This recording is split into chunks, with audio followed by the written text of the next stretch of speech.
어, 말씀을 전하기 어려운 본문들이 있습니다. 말씀 자체가 어려운 본문들이 있어서 해석하는데 고민을 많이 하고 준비를 많이 해야 되는 게 있다면, 또 하나는 이 말씀이 제가 정하려고 한 말씀이 아니어 주어진 말씀일 때 현실의 우리와 괴리감이 있든지, 또는 말씀을 읽는 것 자체만으로 불편해지는 말씀들이 있습니다. 오늘 말씀은 그래도 하나님의 말씀이니까 말씀은 말씀대로 전하도록 하겠습니다. 지금 우리 각각 여기에 계신 여러분들 면면을 봐도 얼마나 다양하게 다른 가정의 형편을 가지고 계신지요. 사람의 10손가락이 있는데 다 제 겁니다.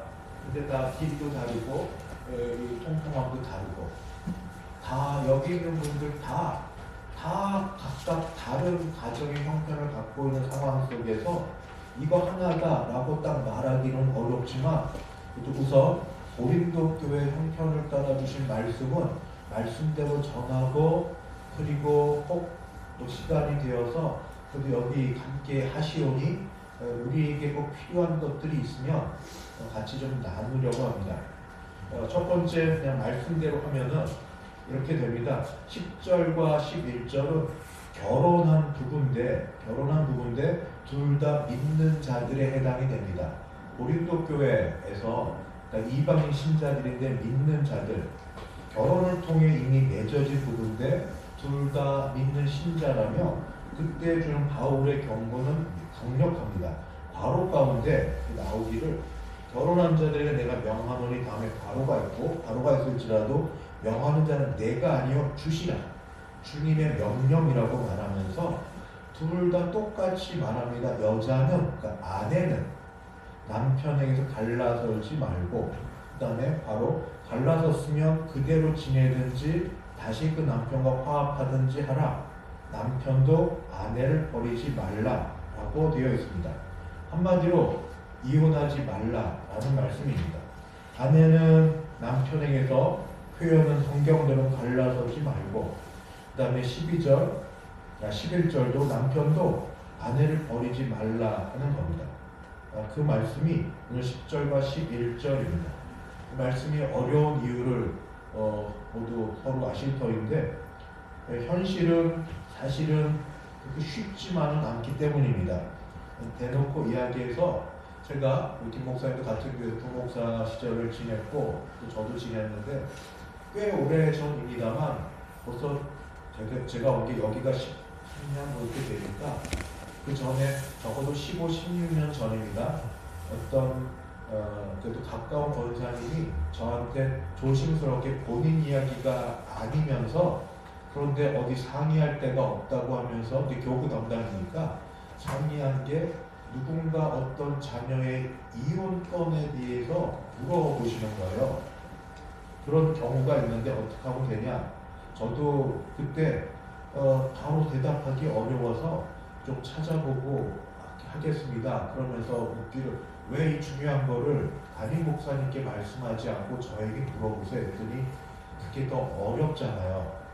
예, 정말 이 자리가 되니까 쉽지 않아서 말씀하는 게 조금 서로 불편한 게 있지 않습니까? 세상에는 TV 화면을 통해서 뭐 돌싱이라도 돌아오신 분들에서 연예인들이 이혼하는 것이 쉽지, 그냥 편하게 이야기하지만, 그러나 연예인들도 이제 그 이야기하면 다 가슴에 상처가 있어요. 그만큼 쉽지 않은 일들입니다. 근데 지금 저는 이 얘기를 좀 해야만 되고 성경에 있으니까 지금 하는 말은, 할 수 있으면 이혼하지 말라인데, 오늘의 현실은 성경은 성경대로 말하고 그렇게 단순하지만은 않다. 여기는 신앙의 문제만 갖고 얘기합니다. 그래서 차라리 어떻게 성경이 결혼 예비 부부용, 그 다음에 결혼 초기용, 중기용 그렇게 됐으면 좋은데, 그게 아니니 복잡하게 되는 상황 가운데서 우선 말씀은 할 수 있는 대로 원칙은 이혼하지 말라는 말씀이 있다는 것은 말씀대로 드리고, 그러나 목표 현장과 현실에서는 쉽지 않은 것을 우리 모두 알아서 불편하지만 그러나 말씀대로 전하면서 한번 하나님의 은혜를 간구하는 시간을 가지려고 합니다. 그게 우선 신앙인으로서 갖는 그런 일입니다. 두 번째는 결혼을 했는데 12절부터 16절입니다. 둘 중에 한 사람만 신자인 경우입니다. 원래 바울은 어찌되었든 믿음의 사람들끼리 결혼하라고 얘기합니다. 요즘 청년들, 자녀들 결혼해 주는 것만 해도 고마우니까 어찌되었든 배우자라고 데려오면 신앙을 물론 따지겠지만 안 그래도 결혼해 주는 것만 해도 효도라고 생각해서 그냥 인정해 주시지요. 근데 그게 얼마나 어려운지 불신자와 결혼해 본 분이 있다면 너무 잘 압니다. 제사 문제가 꼭 들어가지 않아도 사사건건 중요한 문제에 있어서 결정에 있어서 믿음 있는 사람과 없는 사람의 아주 근본적인 차이가 있는데 그때마다 신경 써야 되고 조심해야 되고 어떤 때 다퉈야 되고 이게 믿는 사람끼리도 문화와 정서가 달라서 안 되는 한국에 믿지 않는 사람과 믿는 사람은 가장 근본적인 문제가 해결이 안 되니까 힘들죠. 제일 현실적인 문제가 믿지 않으면 교회에 나가는 것에 대한 시간승 그리고 벌어온 것에 대한 현금함 이런 것들 자체도 사이가 좋으면 뭐 크게 문제 삼지 않겠지만 주일날 맨날 교회에서 살면 믿지 않는 사람 입장에서 이게 좋아 보일 리가 없고 가족끼리 어디 같이 놀러 가야 되고 뭘 해야 되는데 주일날 예배 드린다고 교회 가는 것이 이해가 안 될 거고 없는 형편에서 믿음을 따라 헌금을 할 때 그게 배우자 입장에서 그게 이해가 잘 될까요? 자녀 양육도 그렇고 뭐 쏠 곳이 많은데 뭐 얼마가 되었든 믿음의 사람이면 최선을 다해 헌금하는 그 부분 물질이 얼마나 우리에게 중요합니까? 그런데 그런 부분을 믿음으로 하려고 할 때마다 부딪히는 이런 시간 그 다음에 물질 그 다음에 자녀 양육에 대한 것도 어쨌든 교회를 보내고 싶어하는 것과 애들 냅둬 알아서 하게 둬 그거 애들 유아세례 못 받게 하는 가정 봤어요. 그 싫다고 못하게 하고 한쪽이 믿음의 초보일 경우에 믿는다고 해도 뭐 이런 것들 때문에 어쨌든 믿는 사람끼리 결혼하라고 하는 게 성경적인 원칙이고 원리입니다. 주례할 때마다 저도 같은 걸 느끼는데 부모가 이미 허락했는데 제가 뭐라고 하겠습니까? 날마다 약조는 맞죠. 결혼한 다음에 교회 생활 잘 다니겠습니까? 그때 어느 신랑, 어느 예비 신랑, 어느 예비 신부가 현재 교회를 다니지 않는데 결혼 앞두고 주례자가 물을 때 아니요, 결혼해도 저는 못 다녀요. 이런 사람이 어디 있어요? 네, 다 하는데 네 하고 나서 다닌 사람은 저는 못 봤어요. 거의 믿지 않는 사람을 따라서 그 사람 심기 불편하지 않게 하려고 주일날 오히려 더 교회를 못 나오는 경우를 더 많이 보아서 참 믿음의 형제, 믿음의 자매, 우리 자녀들 결혼시킬 때 얼마나 기도가 많이 필요한지 그거 다 하나 건너 하나 나는 여기 해당이 안 돼도 자녀는 해당이 되고 모두가 다 지금 여기 어느 정도는 다 연결되시니까 불편하지만 그래도 성경은 성경대로 말씀대로 하면 여기는 그렇습니다. 필요합니다. 비신앙인과 신앙인이 결혼했는데 그래도 금술이 좋아요. 그래서 금술이 좋으면 신앙인이 남편이 됐든 여성이 됐든 신앙 때문에 이혼하자고 말하지는 말아라. 그렇게 얘기합니다. 신앙 때문에 오히려 여기는 더 강력하게 얘기합니다. 나는 신앙을 지키려고 나는 주님과 결혼했지 어쩔 수 없이 이렇게 됐으니 난 더 이상 가정을 뒤로 하고 주님과 살겠다 하고 이혼하려고 하지 말아라. 이게 오늘 12절부터 14절까지고 특별히 왜 그렇게 해야 되냐면 이게 이제 전도의 기회, 복음을 전할 기회를 얻도록 배우자는 전도하고 자녀를 믿음으로 양육할 기회를 얻도록 그렇게 해라 하는 것이 오늘 말씀 12절부터 16절까지 말씀입니다. 그런 의미에서 먼저 오늘 질문을 같이 해결해 보시고 그 다음을 진행해 보겠습니다. 오른쪽 페이지 보면 말씀 속으로가 있습니다. 말씀 속으로 보면 1번이 결혼한 남편과 아내는 무엇을 하지 말아야 합니까? 고린도전서 10장 11절입니다. 제가 한번 읽어보겠습니다. 결혼한 자들에게 내가 명하노니 명하는 자는 내가 아니요 주시라.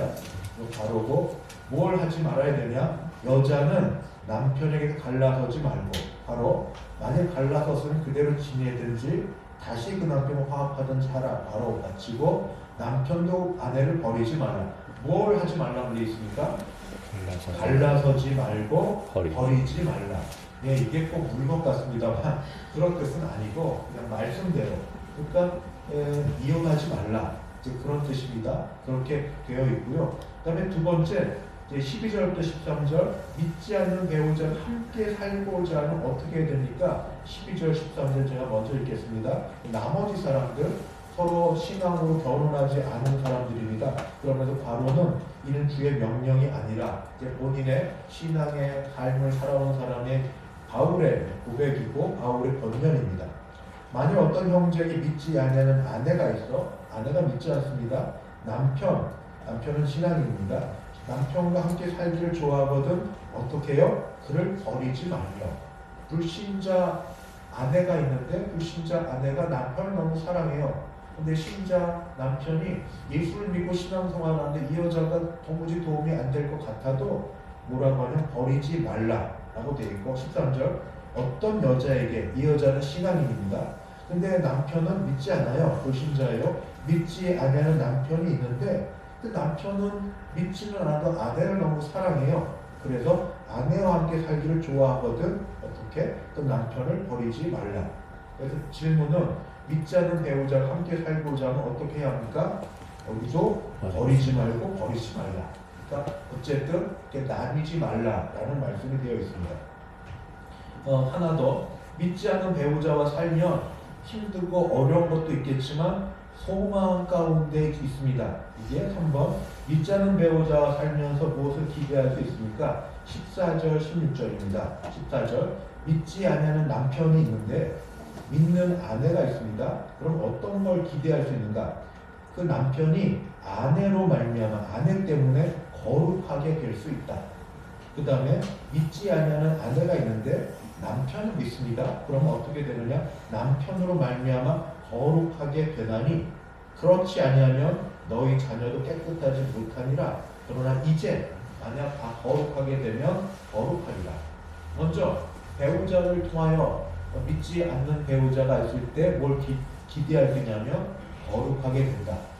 믿는 남편, 믿는 아내 때문에 매우 중요한 것입니다. 그래서 이거는 근데 사실은 되게 어려운 거 아시죠? 차라리 믿는 가정에서 믿는 부부끼리 지내면 그래도 같은 시간을 정력과 그 다음에 그 물질과 그 애씀이 좀 더 건전하고 건강하게 열매 맺는 데 쓰일 수 있는데 이게 너무 질적 차이가 있는 거예요. 이게 내가 이런 것도 가지고 신앙을 하면 믿는 사람과 믿지 않는 사람이 위와 아래인데 이걸 맞춰가려면 이렇게 맞춰가기까지가 사실은 거의 선교사적인 삶을 살아야 되고 쉽지 않은 좀 더 좋은 걸 할 수 있는 때에 그냥 아무것도 모르는 영적으로는 거의 어린아이와 같은 사람을 깨워서 키워서 자라가게 하기까지 이런 과정이 있어야 되니 할 수 있으면 믿는 사람을 하게 하되 이미 결혼했으면 어떻게 하는가? 그리고 믿지 않는 배우자가 헤어지기를 원치 않으면 어떻게 해요? 서로 어찌되었든 부모님 때문에 했든 또 뭐 어떤 경우가 되든 결혼한 형편이니까 거룩하게 만들기 위해서 내가 그만큼 믿음으로 사는 본을 보여야 된다라고 되어 있고 16절도 마찬가지입니다. 16절은 아내 된 자여 내가 남편을 구원하는지 어찌 알 수 있으며 남편 된 자여 내가 내 아내를 구원하는지 어찌 알 수 있으려. 이게 소망 가운데 주신 말씀이죠. 네, 정말 이렇게 돼서 저희는 감사하게도 여러분들 가운데 많은 기적적인 체험이 있습니다. 그래서 이런 것들을 실제로 교회에서 우리가 보고 있기 때문에 하나님께 간구하고 기도합니다. 그런 일들이 우리 가정에도 있게 되기를, 어떤 형편이 되었든 어떤 상황이 되었든 내 남편에게 내 아내에게 그런 일이 일어나게끔 우리 같이 기도하고 있는 게 사실입니다. 이렇게 해서 제목하고 그 다음에 이 문제까지 했는데 늘 해야 될 중요한 숙제, 말씀 암송입니다. 오늘 말씀은 암송해야 될 말씀은 잠언 17장 암송 이렇게 되어 있습니다. 제가 먼저 읽고 잠깐 설명드리고 암송하는 시간을 갖겠습니다. 잠언 17장 1절, 마른 떡 한 조각만 있고도 화목하는 것이 제육이 집에 가득하고도 다투는 것보다 나으리라 라고 되어 있습니다. 먼저 설명부터 좀 드릴게요. 잘못하면 이 제육은 우리가 제육볶음 좋아해, 남자들 제육 좋아해서 그번에 어제 제육 먹었나요? 불고기 먹었죠?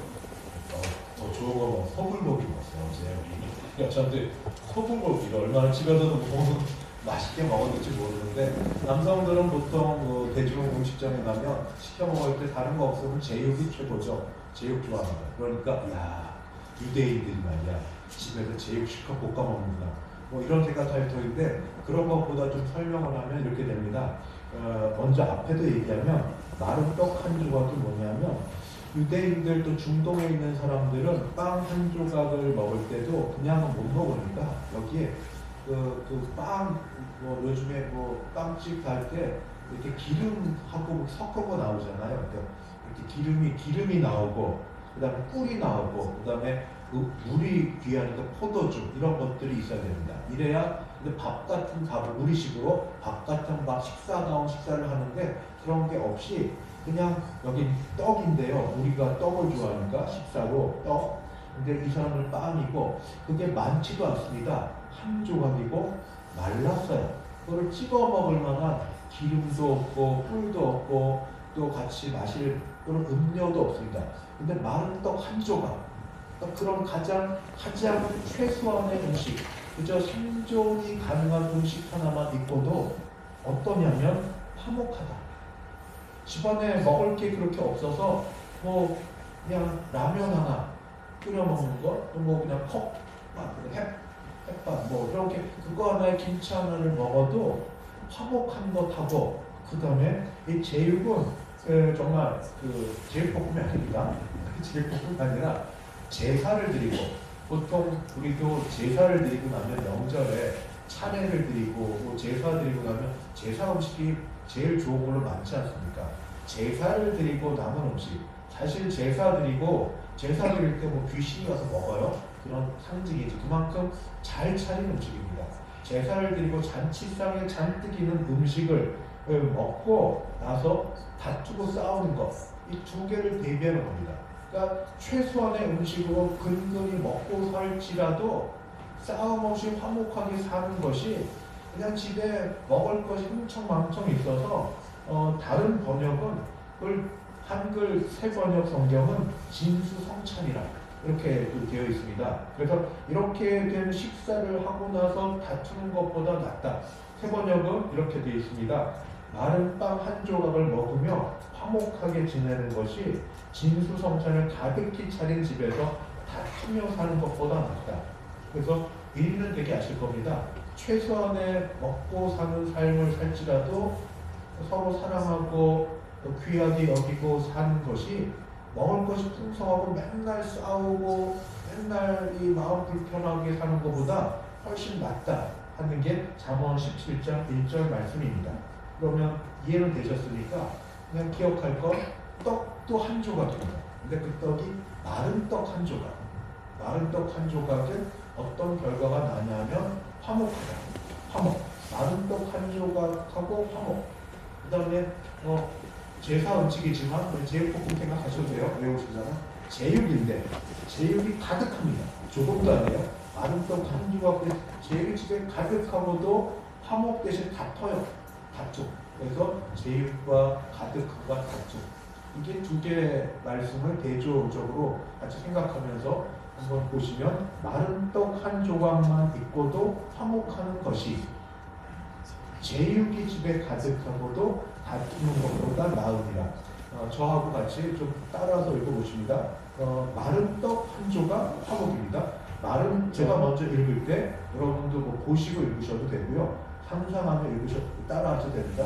마른 떡 한 조각만 있고도 마른 떡 한 조각만 있고도 화목하는 것이 여기요 같이 제가 전체를 다 할게요. 마른 떡 한 조각만 있고도 화목하는 것이 시작. 마른 떡 한 조각만 있고도 화목하는 것이 한 번 더.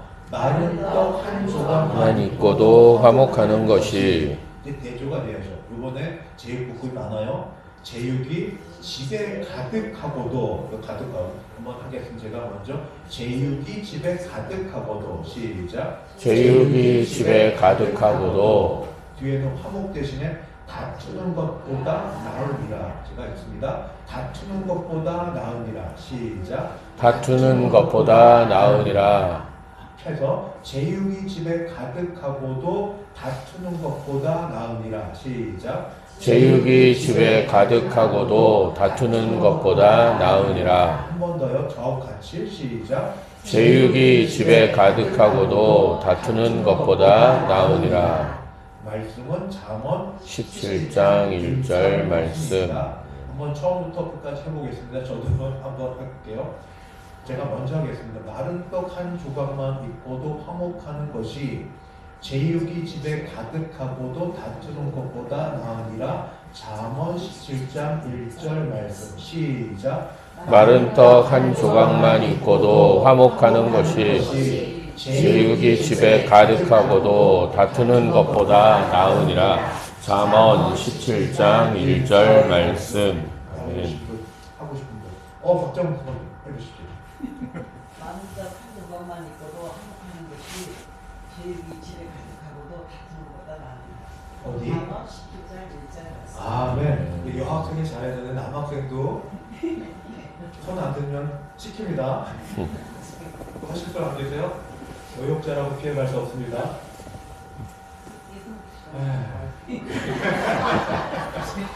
네, 모두를 위하여 함께 한꺼번에 하는 걸로 그냥 마치도록 합니다. 같이 시작. 마른 떡 한 조각만 있고도 화목하는 것이 제육이 집에 가득하고도 다투는 것보다 나으니라. 잠언 17장 1절 말씀. 오늘 말씀은 앞에 성경 말씀은 그냥 그 당대 상황과 관련된 말씀을 드렸다면 지금부터 드릴 말씀 조금 더 우리 현실에 맞는 걸로 좀 애써 보겠습니다. 어떤 말씀을 드리냐면 제가 지난번에 3월달은 가정에 대한 말씀인데 지난주는 하나님이 세우신 가정에서 아마 하나님께서 가정을 세웠다. 교회와 더불어 창조, 타락, 그 다음에 구속, 회복, 재창조, 마지막에 완성으로 간다면 창조에 해당이 되고 오늘이 하나님이 돌보시는 가정, 하나님이 창조 가운데 세우셨는데 창조 가운데 세우신 가정을 어떻게 돌보시는가 혹시 창조로 같이 좀 연관해서 봅니다. 죄악 가운데 있을지라도 그렇게 보고 다음 주 김 목사님, 강 목사님 각각 나를 하시겠지만 저는 이렇게 보면서 이제 어떻게 그래서 오늘 성경 말씀은 이혼과 관련해서 말했지만 이혼은 참 서로 불편하면서 쉽지 않고 우리 현실이지만 그보다 좀 더 다른 것으로 제가 우리 가정의 화목, 가정을 돌보는 방법들을 현실과 우리 성경을 통해서 같이 좀 살펴보려고 합니다. 먼저 솔직하게들 말씀해 주시면 더 좋겠는데 우리 가정에 부부간에 부부가 있는데 갈등과 대립이 있다 없다? 있다 없다. 저만 손 들었어요? 저 아닙니다. 얘 든 거지? 있다? 다 있어요? 왜 얘기를 안 하실까? 우리 가정에 갈등과 대립이 있다 없다? 예, 있습니다. 그래서 갈등과 대립이 있기 때문에 이런 현실은 정상적이다. 맞습니까? 이거 이상하다. 제가 뭐 이렇게 막 말려 들어가게 된 것 같아. 갈등과 대립이 당연한 것처럼 얘기하는데, 근데 이거는 맞기도 하고 아쉬운 것이기도 한데, 왜 그러냐면 갈등과 대립은 죄 때문에 왔으니까요. 죄 때문에 왔으니까 우리 서로 있는 죄성과 죄를 인정하면 갈등과 대립이 있을 수밖에 없는, 그래서 이걸 인정하는 게 매우 기분은 나쁘지만 어쩌면 현실입니다. 그래서 우선 그렇게 인정하고 나면 그 다음 문제가 조금 더 쉬워요. 우리가 이상적인 가정이 아닌데 다른 데도 다 그렇더라. 어느 신앙이 독실한 가정도 알고 보니까 다 가정에 갈등과 대립이 있더라. 어느 다 그렇더라. 그러면 정도의 차이뿐이지 다 우리 갈등과 대립이 있는 가정에 살고 있다. 인정하고. 그럼 두 번째. 그러면 이 갈등과 대립을 어떻게 하면 해결할까? 이제 이 문제죠. 성경은 극단적 어떤 결과로 이혼의 문제를 들고 나오는데 우리 그것보다 그냥 조금 더 현실적인 걸로 지금 중간에 진행 중에 있을 때 이런 것도 어떻게 해결할까? 세상적으로는 결혼할 때 여러분도 결혼하실 때 어떨지 모르겠어요. 저보다도 연배가 있으신 분 많으시고 그래서 신혼여행 갈 때 주변에서 가르쳐 줍니다. 가서 초장에 기를 잡아야 돼. 초장에 기선을 확 잡아서 그때부터 눌리지 말아야 돼. 이런 식의 이런 팁을 주는데 전혀 저의 얼굴을 안 보시고 전혀 아닌 것처럼 하시니까 다른 세대를 사는 것 같아요. 신혼여행 가서 전혀 사이적 행복하게만 사셨기 때문에 그러시죠? 네. 대표로 이렇게 하셨습니다. 장머리 권사님께 하셨을 때 다 그런 줄 알겠습니다. 근데 세상은 안 그래요.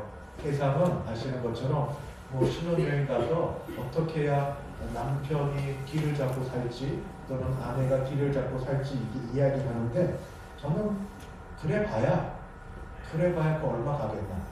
거꾸로 막 죽을 똥 살똥 해봐야 얼마 가겠나.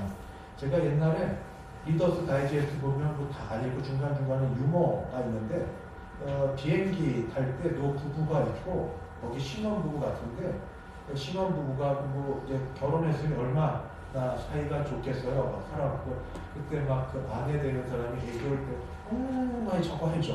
그리고 남편이 갑자기 일어서 저거 해줘. 이렇게 옆에 있던 부부가 10년만 살아봐. 그거 그렇게 해봐. 얼마 안 된다. 그러니까 막 살아가는 그런 신혼부부하고 오래 살아본 사람은 현실은 기싸움에서 이겨봤자 그때 져봤자 별 소용없다라는 말씀을 드리고 싶습니다. 그래서 그 다음 하는 게 있습니다. 나의 사명이 내 아내를, 내 남편을 고치는 거다. 습관을 고치고 말투를 고치고 저 인간을 나에게 만나게 하신 하나님의 목적은 저 인간을 사람 되게 만드는 거다 생각해서 그 다음부터 계획하고 그 다음에 전략을 짜고 그 다음 기회를 받다가 그 다음 저 남편을 저 아내를 고치려고 아주 전력 투구를 합니다. 인생을 투자를 합니다. 결과는 어떨까요? 내가 힘들네. 우선 그렇게 그 남자를 그 여자를 고치려고 하면서 맨날 싸워요. 맨날 싸워요. 그리고 지금까지 보면 고쳐졌냐면 고쳐졌나요? 안 고쳐는 어떻게 이렇게 잘하세요? 싸워봤으니까 알죠. 수많은 전쟁과 수많은 전투를 겪어본 결과 상처투성인 몸에서 저 인간과 더불어서 싸우고 이야기하고 온갖 일을 다 해봐도 도무지 안 고쳐지더라. 그런 거를 많이 경험해봤죠. 거꾸로 이런 게 있어요. 그래서 이게 부부간의 신비 같은데 부부싸움에 이겨도 이길 것 같지 않고 저도 사실은 지금이 끝난 것 같지 않고 이게 이기고 지구가 큰 문제가 아닌 것. 그래서 세상에서도 가는 거는 뭐냐면 그냥 거의 포기죠. 좋게 얘기하면 인정이고 나쁘게 얘기하면 포기고. 그런데 정말 중요한 건 생명을 걸고 투쟁할 것인데 그런 게 이제 가치관과 좀 다를 터인데 어떤 분은 부모님에 관한 보면 나에 대한 뭐 자존심과 뭐 여러 일들은 내가 참아 넘기겠지만 내 부모님에 대해서 어떤 뭐 내가 생각하는 어떤 너무 다른 말과 행동을 한다 할 때는 그때는 가만 있을 수 없고 같이 싸운다든지, 그러면 자녀가 나의 가장 중요한데 자녀의 교육관에 있어서 자녀를 양육하는 것에 너무 다른 태도를 지닌다 그럴 땐 그렇겠지. 아니면 내가 돈을 굉장히 중요시 여기는데 돈 씀씀이가 너무 다르다 그럴 때는 하여튼 내가 제일 중요시 여기는 가치 그거 하나를 놓고서는 여전히 전쟁과 전투가 있을 터인데, 그런데 그렇게 해도 여전히 싸우고 여전히 고쳐지지 않습니다. 그래서 또 오늘은 또 성경에서 어떻게 하면 오늘 집에 제육볶음이 가득하고도 다투지 않고 화목하게 살 수 있는지 말씀을 몇 가지 딱 3가지로만 드리겠습니다. 첫 번째는 제가 이제 신학교 다니면서 그때는 모든 일이 좀 비판적이고 좀 이렇게 그랬는데, 그때 제가 안 좋았던 게 70년대 소위 성령 부흥 집회를 어머니 따라 많이 쫓아다녔거든요. 그때는 주일날 저녁부터 해가지고 아침에 3번씩 가면 이거 박수 그냥 여기 이게 되게 막 이게 아플 정도로 치고 뭐 금요일날 토요일까지 하고 막 이렇게 막 그렇게 하는 거 보면서 은혜도 받기도 했지만 사춘기를 지내면서 성령의 역사가 저렇게 막 심장에 박동소리와 맞게 같이 박수치고 손바닥하고 소리 질러 주여 감창하고 막 이렇게 하는 것만이 다냐 하는 그런 것에 대한 부담감과 부정적 생각이 있던 차에 제가 읽었던 성경이 뭐냐면 바로 에베소서입니다. 에베소서 5장 18절은 이렇게 기록되어 있습니다. 그래도 성경이 좀 잠깐 찾아봐 주시겠어요? 제가 가정에 대한 말씀을 드려봅니다. 에베소서 5장 18절. 에베소 5장 18절은 이렇게 기록되어 있습니다. 둘을 비교합니다. 술 취한 것과 성령을 비교하면서 5장 18절 술 취하지 말라 이는 방탕한 것이니 오직 성령으로 충만함을 받으라. 네, 그냥 성경에 이런 말씀은 있는데 계속 말씀을 읽다 보니까 저는 성령 충만 받는 것이 성령의 소위 술 취하는 것을 취해서 황홀경에 들어가서 배우지 않은 말, 방언을 말하는 것이고, 그리고 뭔가 막 그 기적적인 일을 행하는 것이 마치 성령 충만한 것의 모든 거라고 생각하고 있던 차였습니다. 근데 성경을 읽으니까 연결해서 에베소 5장 18절에 성령으로 충만함을 받으라 하고 나서 그 다음 하는 말이 22절 아내들이여 자기 남편에게 복종하기를 주께 하듯 하라. 아내들이 남편에게 대한 일을 하라고 말씀되어 있고요.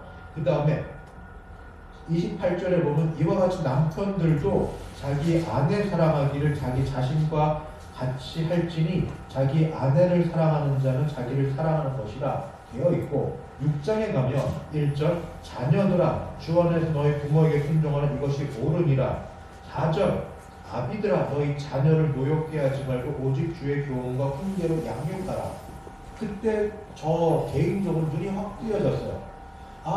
성령 충만한 것이 개인적으로 막 이렇게 황홀경에 들어가 배우지 못한 말을 하고 찬송을 하고 막 그렇게 어떤 기적과 이적을 체험하는 게 다가 아니고, 일상의 삶에 있어서 성령 충만한 결과가 가정에서 아내가 남편에게, 남편이 아내에게, 부모가 자녀에게, 자녀가 부모에게, 이게 너무 성경적으로 당연한데 죄가 들어온 다음부터 이게 안 되고 있으니까 죄성인 인간이 하지 못할 일을 누가 하시는가? 성령 충만할 때. 성령 충만할 때. 성령 충만해야 아내가 남편에게 복종할 수 있고, 성령 충만해야 남편이 아내 사랑하기를 자신처럼 사랑할 수 있고, 성령 충만해야 자녀가 부모를 순종할 수 있고, 성령 충만해야 아비들이 자녀가 그렇게 말을 잘 안 들어도 노엽게 하지 않고 주의 교훈과 훈계로 양육할 수 있고, 이게 성령 충만이구나. 이게 성령 충만이구나. 그래서 가족 구성원의 모든 신앙과 일상생활이 제대로 믿음으로 되려면 성령 충만해야 된다. 그때 저는 이걸 저 나름을 깨달았고 지금까지도 유지하고 있습니다. 물론 지금은 여전히 참 성령의 은사와 함께 하시는 것들을 사모하고 기대하고 있는 것은 그때와 달리 그때 마음이 많이 지금 열려져 있습니다. 그렇긴 하지만 유지하고 있습니다. 결국 가정에서 부부간에 또는 부모 자녀 간에 주께서 원하시는 그런 관계를 들어가 살려면 제일 먼저 뭐 결심을 하고 내가 버르장 거를 고쳐놓겠다, 어떤 방법과 전략을 쓰겠다, 이게 아니고 우리 말씀대로 내가 성령 충만하다. 내가 성령 충만하다. 방법은 많겠지만 성경적으로 기도하고 하나님의 주권과 하나님의 은혜를 사모하고 내가 하되 내 마음이 내 마음대로 아니라 성령 충만한 마음 되어서 그 마음으로 남편은 아내를 대하고 아내는 남편을 대하고 자녀는 부모를 공경하고 부모는 이 자녀를 사랑하는 게 성령 충만해야 가능하다는 말씀을 저는 첫 번째로 드립니다. 이게 첫 번째입니다. 두 번째는 꼭 필요한 것이 말입니다. 말. 뭐 싸움이 큰 것에 나겠습니까? 말로 툭툭툭툭 던지는 게 몇 번 기분을 나쁘게 하고 힘들게 하면 이렇게 되는데 제가 한 번 정도 이야기한 것 같습니다. 주일 낮이나 뭐 이렇게 모르는데 저 옛날에 이거 보고 충격을 받았습니다. 일본의 대체의학 작가라고 하는데 물은 답을 알고 있다. 그래서 에모도 마사로 찾아보니까 그렇게 돼요. 정말 사진을 봤어요. 뭐 정말 학자인지는 모르겠지만 물을 놓고 맨날 이야기를 했대죠. 뭐 사랑해, 고마워 그랬더니 물이 육각 형체로 아주 예쁘게 되어 있고 그럼 물을 향해서 이 바보야, 너 미워 이렇게 얘기했더니 육각형의 형태가 깨진 그런 안 좋은 형태로 되어 있다고 사진을 책이 크지도 않아요. 짧은 걸로 되어 있고 아주 간단한 실내로 막 되어 있어서 야 역시 사람의 말이 중요하구나 하고 했는데 그 말이 사실일까요? 지금 알려진 것에 의하면 그걸 아무도 안 받아들인다고 합니다. 이유는 다른 사람들이 동일하게 조건을 놓고 했는데 안 됐대요. 그리고 저는 과학자는 아니지만 되게 실험이라는 것이 자기가 여러 번이나 자기가 원하는 조건을 얻어내기 위해서 하는 거예요. 원하는 어떤 전제가 있고 전제에 따른 결론을 도출해 놓고 있으면 그것을 맞춰내기까지 실험을 많이 하는데 그건 거의 짜이 각본이죠. 그러니까 이런 것이 있어서 안 된다. 그래서 이건 지금 거의 받아들이지 않습니다. 그러면 정말 말에는 그냥 이 말은 거짓말이고 말에는 힘이 없는 것이냐? 말한 대로 이루어지지 않는 것이냐? 어떻게 생각하세요? 부부간에, 부모 자녀간에 말에 힘이 있습니까? 없습니까? 어떻게 확신하세요? 어떤 경우로? 저는 신앙인으로서 민수기 14장 27절 28절 저는 이것 때문에 말에 힘이 있다는 걸 제가 확신하게 됐습니다. 민수기 14장 27절 28절 이때 이 가나안 정탐을 하고 나서 여호수아와 갈렙을 제외한 모든 사람들은 전부 죽겠다고 아무것도 못한다고 이야기했습니다. 그러니까 울고 원망하고 그렇게 했습니다. 그랬는데 27절에 보니까 여호와께서 모세와 아론에게 말씀하셨고 26절 27절 나를 원망하는 이 악한 회중에게 내가 어느 때까지 참으랴 이스라엘 자손이 나를 향하여 원망하는 말을 내가 들었노라. 우리 말을 주님이 들으십니다. 모든 대화 가운데 들으시고 그 다음에 28절이 저는 제일 중요하게 여기는 말씀입니다. 그들에게 이르기를 여호와의 말씀에 내 삶을 두고 맹세하노라. 강력하게 말씀하시는 겁니다. 마치 인간처럼 뭐라고 너희 말이 내 귀에 들리는 대로 내가 너에게 행하리니 죽겠다고 그랬냐? 그래 내가 들었으니 너희 말한 대로 해주겠다. 말 자체에 힘이 있는 게 아니라 주술적인 능력이 있는 게 아니라 말을 들으시고 하나님께서 역사하는 겁니다. 그래서 말에 힘이 있습니다. 내가 하는 말 자체가 힘이 있으면 요즘에 아주 주술처럼 해서 나쁜 말하고 미워하는 사람에 대해서 욕하고 막 이러면 그 사람이 나쁘게 될 것으로 여기는데 안 돼요. 왜냐하면 들으신 하나님이 듣고 역사하셔야 되니까. 그러니까 말에 힘이 있는 건 나도 아니고 말 자체도 아니고 말을 들으신 하나님 때문입니다. 그러면 어떤 말을 해야 되는가? 믿음의 말인데 믿음의 말이 바로 히브리서 11장 1절 믿음장으로 알려진 것. 그래서 말을 저는 이렇게 바꾸어서 우리 부부 사이에 또는 자녀와 부모 사이에 했으면 좋겠다는 말씀을 드리겠습니다. 믿음은 바라는 것들의 실상이 보이지 않는 것들의 증거니. 그러니까 말을 할 때 믿음으로 말을 하려는 것은 보이는 바 실상을 말하지 말고, 보이는 바 실상은 뻔하잖아요. 못하고 안 하고 믿고 부족하고 맨날 똑같고. 그러니까 보이는 바 실상을 말하는 게 아니라 믿음은 바라는 것들의 실상이니까 바라는 것들을 이야기하자고요. 내 말을 믿음으로 바라고 그 사람을 향하여, 그러니까 이걸 축복이라고 말하기도 하고 또는 내가 원함이라고 하는데, 그렇게 내가 바라는 대로 이야기하면 내 말을 누가 들으시는가? 기도하는 것처럼 하나님께서 들으시고, 지금 실상은 영 빵점해요.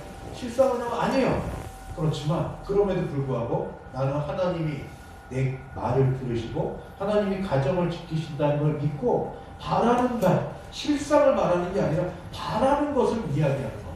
말로서 안 되는데 안 된다고 말하기보다 이렇게 될 것을 내가 믿고, 미운데 미운 걸 말하기보다 미운 게 바뀌어서 사랑스럽게 될 걸 믿고. 그게 처음 할 때 얼마나 이 마음에 거리 뛰겠어요. 내가 거짓말하는 거냐? 내가 속과 다른 얘기를 마음에 두글두글 끓였지만 결국은 돌아서다 나에게 오는 거니까 하나님이 들으신다. 하나님 들으실 때 내가 실상을 이야기하보다 바라는 것을 이야기하자. 바라는 것. 이래서 특히 가정에서 말이 얼마나 중요한가 생각할 때 이 말씀. 마지막은 현실로 자녀입니다. 가정에 이제 자녀가 있으실 경우에 자녀들이 있다. 또는 자녀들이 보고 있다. 자녀들은 부모가 결혼을 생각하는데 첫 번째 본이다 하는 것이 굉장히 조심스럽고 우리가 또 생각해 봐야 될 일입니다. 다 아시잖아요. 가르친 대로 배우는 게 아니라 본대로 배운다고. 그게 우리 자녀들입니다. 우리가 무의식적으로 그냥 멋대로 말하는 것이지만, 행동한 것이지만 그대로 아이들이 받아들이지 아니하고 그저 본대로 행한 대로 지내온 것 이제 어떻게 하겠습니까? 그러나 좋아요. 우리 집에서는 무장해제해서 제 밑바닥까지 보여줬으니까 이제는 나빠질 것도 없어요. 그러니 이제 잘하면 굉장히 잘하는 겁니다. 처음부터 기대가 높았으면 조금만 떨어져도 그러는데 이미 가정에서는 무장 해제하고 밑바닥에 보여줄 거 다 보여주고 못 볼 거 다 본 상황에서 이제부터 말을 믿음으로 하고 바라는 대로 말을 하고 이제부터 한 번 더 성령 충만을 위해서 기도하고 그런 상황 가운데 조심하고 지내면 마치 우리 아이가 바뀌었어요가 아니라 부모님이 바뀌었어요. 이렇게 하여서 우리 자녀들의 남은 인생과 가는 길에 부모님이 정말로 이제 남겨질 유산이 돈이 아니고 믿음으로 변화된 인생을 보여주는 것이 가정생활에 있어서 부부간에 있어서나 또 자녀 양육에 있어서 매우 중요하다 하는 말씀을 드리면서 오늘 말씀을 마치겠습니다. 오늘 말씀은 뭡니다. 각각 부부간에 가정간에 여러 불편함과 어려움이 많겠지만 그래서 제가 마지막에 드렸던 것처럼 성령 충만함을 받도록 애씁시다. 성령 충만함은 기도 외에 다른 이유가 없다고 하니까 율법적이라고 여겨도 한번 애를 써서 하는 것과 두 번째 나를 믿음의 말, 실상을 말하기보다 바라는 것을 말하는 그런 훈련을 하는 것. 그리고 마지막에 우리 자녀들을 생각하면서 조금 더 조심하고 사는 그 일이 우리 가정의 화목과 행복을 구하는 것이다. 그렇게 믿습니다. 우리 잠깐 2, 3분만 오늘 말씀 생각하며 우리 가정을 위해서 가정의 축복을 하나님께서 복을 내려주시도록 한 번 더 현실적으로 같이 기도하시고 제가 축도하고 마치도록 하겠습니다. 한번 같이 기도하시겠습니다.